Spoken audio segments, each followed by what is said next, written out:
Dans le cadre de la Journée mondiale contre l'usage et le trafic de drogue, l'Office central des stupéfiants, OCS, en partenariat avec le groupe Bitugol, a organisé un match de gala sur les terrains synthétiques à Amdalay Assi, à côté du ministère de la Sécurité. L'objectif de ce match de gala est de sensibiliser la jeunesse sur les dangers liés à la consommation de la drogue à travers le sport, un outil puissant de mobilisation et d'expression.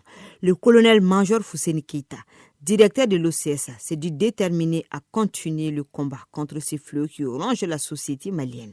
Ils ont montré que nous sommes là pour lutter vraiment contre ces fléaux qui est la lutte contre la drogue. Cette journée internationale de la lutte contre la drogue va continuer. Et ce n'est pas aujourd'hui seulement que nous allons s'arrêter vraiment pour lutter contre la drogue. Aujourd'hui, c'est pour vraiment manifester cette lutte et montrer vraiment à la population notre soutien et aussi envoyer un message fort à la population et que nous sommes là pour combattre vraiment ces fléaux. La consommation de la drogue est un fléau assez répandu et tout le monde a l'obligation de lutter contre la drogue. Et moi, je pense que tout le monde a l'obligation d'accompagner l'OCS dans cette lutte. Le directeur régional de la lutte contre la drogue pour l'Afrique centrale a salué les efforts du Mali. Il a promis de renforcer la collaboration et d'initier d'autres projets dans un avenir proche. Le Mali toujours a été la porte de la solution du trafic de drogue à travers le Sahel. Nous avons toujours une alliance, un partenariat historique très fort avec le Mali.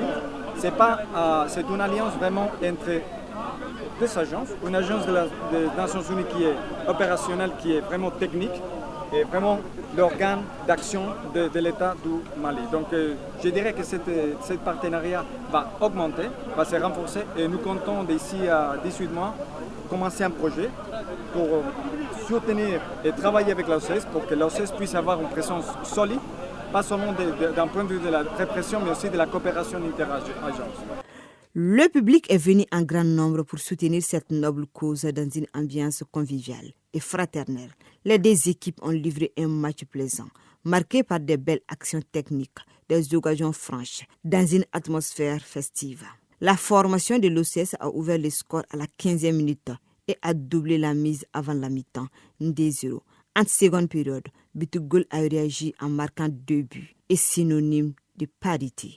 Score final 2-2. Il n'y aura contre sans vainqueur ni vaincu, mais c'est la jeunesse qui aura gagné cette fois-ci contre la drogue.